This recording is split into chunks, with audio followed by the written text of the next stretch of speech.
जैनं वचनं सदा वन्दे जैनं वचनं सदा वन्दे नमो रिहन्ताणं नमो सिद्धाणं नमो आयिरीयाणं नमो वज्रायाणं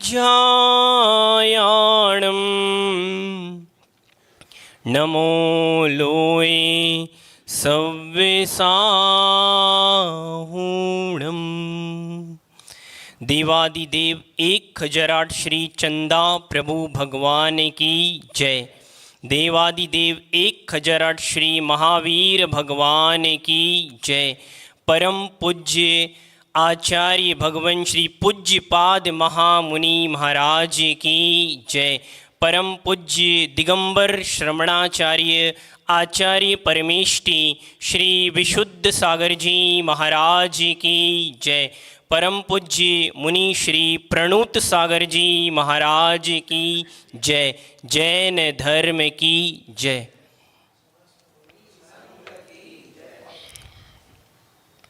अहो प्रज्ञावंतों, ये भारत की धरती के ऊपर जो महापुरुष हुए, उन महापुरुषों के द्वारा जो द्वादशांग जिनवाणी हम सभी को प्राप्त है, ऐसी ये माँ भारती द्वादशांग प्रथमम कर्णम चरणम द्रव्यम सदा सदा जयवंत रहे। जयवंत रहे भारत की भूमि और यहाँ पर ये महापुरुषों की वाणी सदा सदा बिखरती रहे। बहुत से महापुरुष हुए और उन्होंने अपनी बहुत सारी विचारधाराएं रखी, लेकिन ध्यान रखना कि जो महापुरुष हुए उनने जो विचारधारा रखी वो उनकी नहीं थी। वो विचारधारा उनकी नहीं थी, वो सारी की सारी विचारधारा भगवान महावीर स्वामी की थी। भगवान महावीर स्वामी की भी नहीं थी, क्योंकि ये जैन धर्म अनादि अनंत है। इस सृष्टि की रचना किसी ने की नहीं है। यदि मान लिया जाए कि किसी व्यक्ति ने, भगवान महावीर ने इस सृष्टि की रचना की, तो जब वे रचना कर रहे थे तो कहां खड़े थे? कहीं भी नहीं खड़े थे। तो हम लोग जो विचार आपके पास रखने आए वो हमारे है ही नहीं। अभी संचालक महोदय जी कह रहे थे कि महाराज आप अपने 2 शब्द या विचार रखो। मैं सोच रहा था मेरा तो अपना है ही नहीं, मेरा विचार है ही नहीं। मैंने भी पर के द्वारा विचारों को ग्रहण किया और पर को ही देने का काम किया। स्व के विचार है ही नहीं। हम यहां पर न किसी की याद लेकर आए हैं, न किसी को याद करने आए हैं, न हम यहां किसी का प्रसाद लेकर आए हैं, न किसी को कोई प्रसाद बांटने आए हैं। हम भगवान महावीर की वो वंश परंपरा के हैं, उन्हीं का आशीर्वाद आपको देने यहां पर आए हैं। भगवान महावीर का आशीर्वाद लेकर आए हैं। चाहे हम बैठे हो, चाहे ज्येष्ठता में कुलदीप मुनि जी हो या मुकुल मुनि जी हो, आचार्य पूज्यपाद स्वामी उन्होंने भक्तियां लिखी और उस भक्ति में वे लिख के गए, देश कुल जाई शुद्धा, विशुद्ध मन वचन काई संजुत्ता। जिनके नाम के अंदर कुल लिखा हो और दीप लिखा हो, वे अपने आप में महान होते हैं। और ऐसे कुलदीप मुनिराज के साथ बैठ करके यदि अभी भी हमने हमारा जीवन सुकुल नहीं बनाया तो हमारा यहां पे आना व्यर्थ हो जाएगा।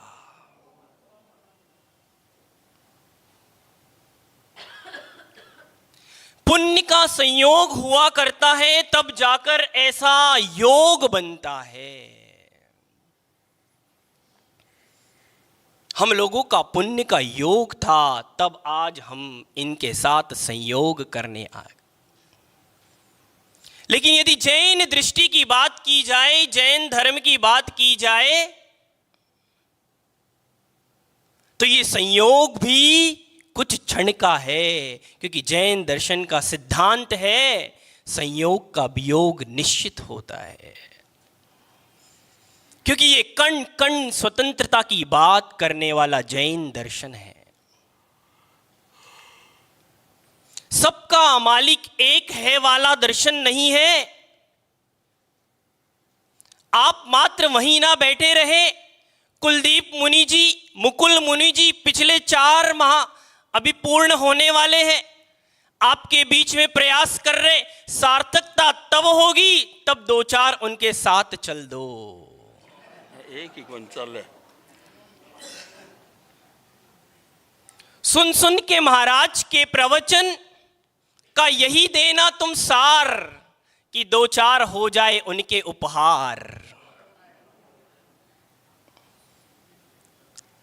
लेकिन हम उपहार की बात नहीं कर पाते, क्योंकि हमने हमारा जीवन प्रहार में ही बिता दिया।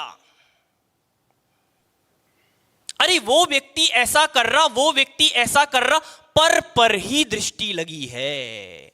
पर से दृष्टि को हटाकर स्व पर दृष्टि लगाना सबसे पहला काम है। और इतनी आसानी से, इतनी जल्दी किसी की भी बात से प्रभावित नहीं होना चाहिए।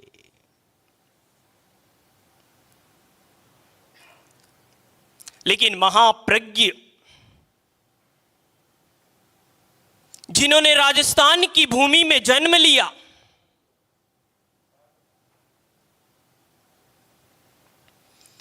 अनेक अनेक साहित्यों की रचना कर दी जिनने।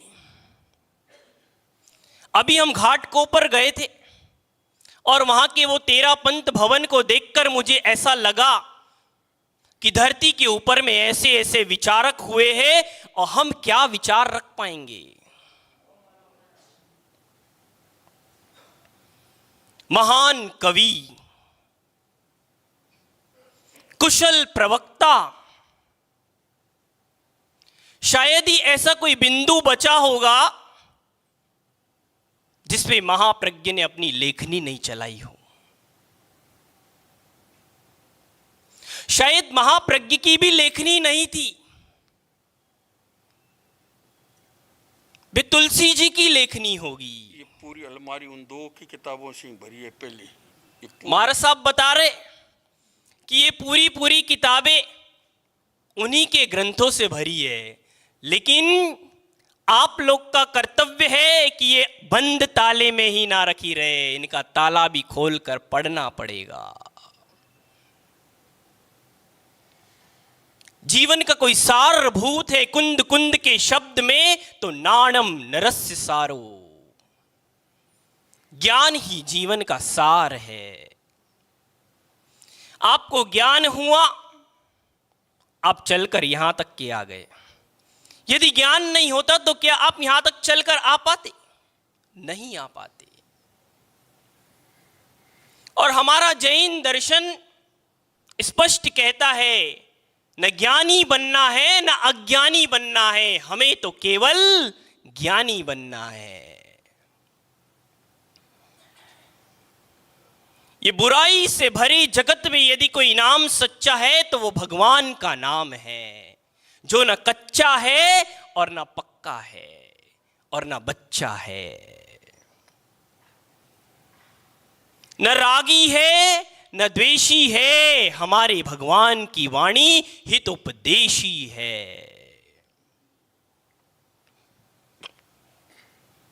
न कोई घर है न कोई घर वाली, और इनकी कृपा यदि हो जाए तो जीवन में खुशहाली होने लग जाती है। न वे मायावी है न वे क्रोधी है न लोभी है, वे तो परम योगी है।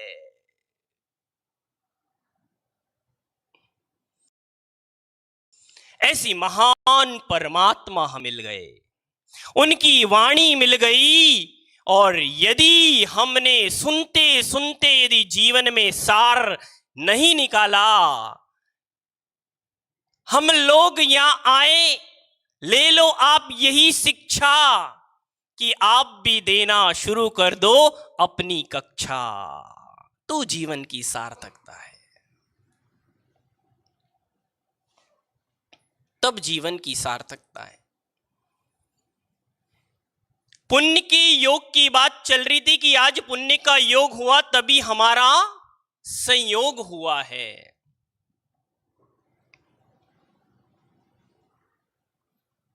ये योग और संयोग की बात हुआ करती है। ऐसा ही परम कुछ नियोग और संयोग हमारा है कि हमें जैन दर्शन से संयोग मिल गया।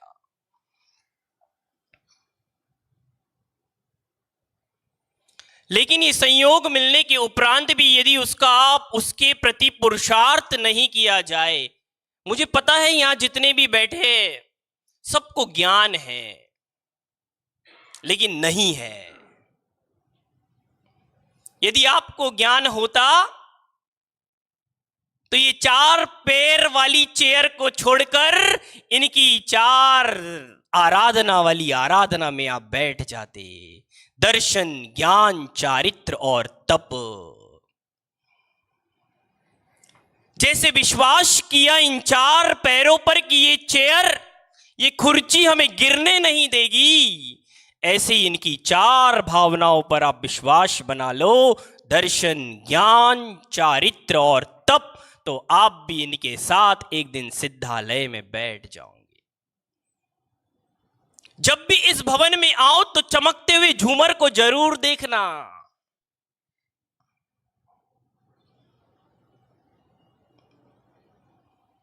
ये चमकता हुआ झूमर बहुत बड़ा संदेश दे रहा है, लेकिन हम ग्रहण नहीं कर पा रहे, क्योंकि हमारे विचारों में प्रहार की भावनाएं ही।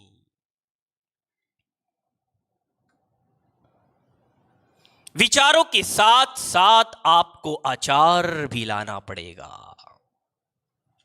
दुनिया में किसी का विचार यदि पूरे विश्व में फैला है तो भगवान महावीर का विचार फैला है और किसी का विचार नहीं फैला। कोई कितना भी कहे, लेकिन वो विचार आपके फैर ही नहीं सकते। भगवान महावीर के पास जब हम पहुंचेंगे, भगवान महावीर के जैसे गुणों को आत्मसात करेंगे, तब जाकर हम कह सकते कि हमारे भी विचार पूरे देश में फैल गए। जियो और जीने दो के संस्कार भगवान महावीर के हैं।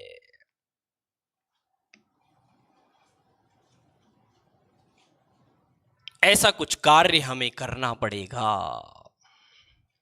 महाराज साहब दूसरी बार मिले मुझे, पहली बार मिले थे तो इतना अच्छा लगा, दूसरी बार आ गए। भविष्य में ऐसा भी नियोग बने, ऐसा भी संयोग बने कि हम लोग मिलकर एक साथ चतुर्मास भी करें।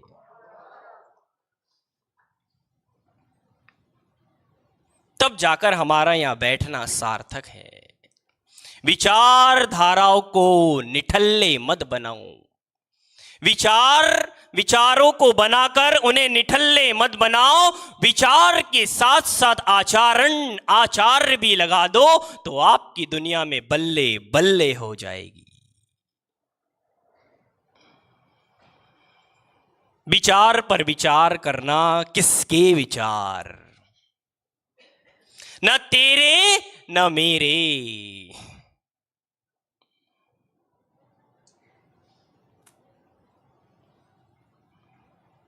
किसी के विचार ही नहीं है, क्योंकि आचार्य नेमीचंद सिद्धांतिक देव द्रव्य संग्रह की 11 नंबर की कारिका में लिख कर गए, सद्दो बंदो सूमो ठूलो संठान भेद तम छाया, उज्जो दादव सैया पुग्गल दव्वस्य पज्जाया। ये शब्द पुद्गल की देन है, इसका कोई निर्माता नहीं है, न कोई शंकर जी के डमरू से आए हैं, न किसी ने बनाए हैं। जैसे ये जैन दर्शन अनादि अनंत है, अनंत काल तक चलते रहेगा, ऐसे ये शब्द वर्गणाएं भी अनंत काल से बहती आ रही है, अनंत काल तक चलेगी। लेकिन उन शब्दों को लेकर हमें उन शब्दों को विस्तारित करते आना चाहिए।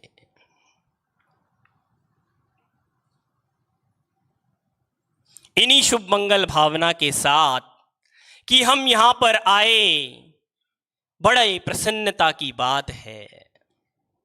और यहीं बैठे ना रह जाए, महाप्रसन्नता की बात होगी जब हम एक साथ सिद्ध शिला में जाकर बैठ जाएंगे। कोई विचार ही नहीं करना पड़ेगा, निर्विचार दशा को प्राप्त हो जाएंगे।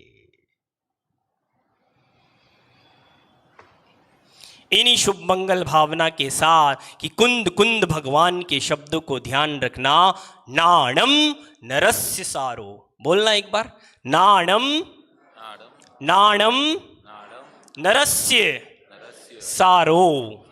मतलब नाण यानी ज्ञान, नरस्य यानी नर जीवन, और इस नर जीवन का कोई सार है तो वो ज्ञान ही है। इसीलिए इंटेलिजेंट बनो। इंटेलिजेंट बन गए तो एक दिन भगवान बन जाएंगे। ज्ञान से केवल ज्ञान को प्राप्त करो। इन्हीं भावनाओं के साथ कि महाराज साहब हमें पुनः पुनः मिलते रहे, ताकि हमारे विचार भी आचार में आए और एक दिन हम सिद्धालय का उपहार बन जाए। भगवान महावीर स्वामी